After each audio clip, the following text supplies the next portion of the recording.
Саламатсыздар ма, құрметті ұстаздар. Бүгін енді тағы да кейбір ұстаздардың сұрауы бойынша демонстрация экранына қалай жүзеге асады, соны кішкене қарастырып көрейік. Мысал үшін конференцияда немесе сабақта сіздер отырғанда оқушыларға видеоны немесе өздеріңіз дайындап қойған презентацияны көрсеткілеріңіз келсе, онда осы батырманы пайдаланамыз. Мысал үшін презентацияны көрсететін болсақ, батырманы басамыз. Ашық тұрған программалардың терезелерін көреміз.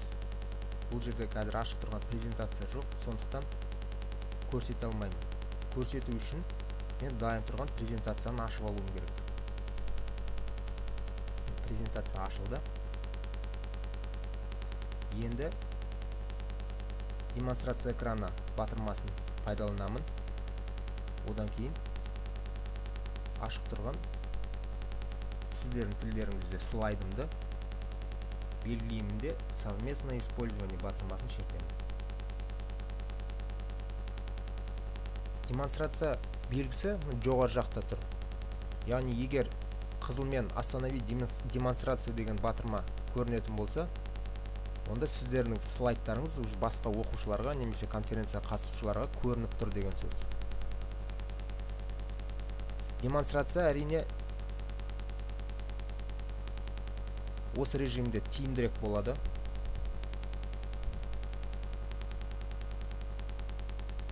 Демонстрацияны көрсете бересіздер, сәйкесінше өздеріңіз сөйлей бересіздер сол демонстрацияға байланысты.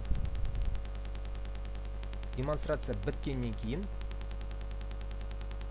бағана көрсеткен панельде остановить демонстрацию батырмасын шертеміз. Тура осылай видеода. Қазір бір видео көрсетіп көрейін.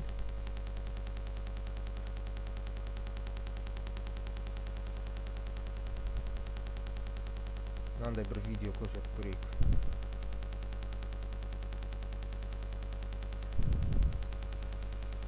Бұны мен бірақ уақытша жауып қоюым керек. Осы жерде тағы да демонстрация экраны. Өзімнің видеомды көрсетемін. Міне тұр ол. Яғни видео терезесі. Одан кейін совместное использование. Ойнату батырмасын шертемін. Сіздердің видеоларыңыз оқушыларға көрінетін болады. Біткеннен кейін остановить демонстрацию. Осымен бітті. Егер жазып бір нәрсе түсіндіремін десеңіздер, доска сообщений телефонда да көрсетуге болады оны. Совместное использование. Осы жерге жаза бересіздер. Бастауыш сынып мұғалімдеріне. Тапсырма беріп қойсаңыздар болады. 2 көбейтілген 2 тең. Тағы сол сияқты. Біткеннен кейін міндетті түрде остановить демонстрация. Барлығы да оңай. Өздеріңіз жасап көрсеңіздер болады. Назарларыңызға рахмет.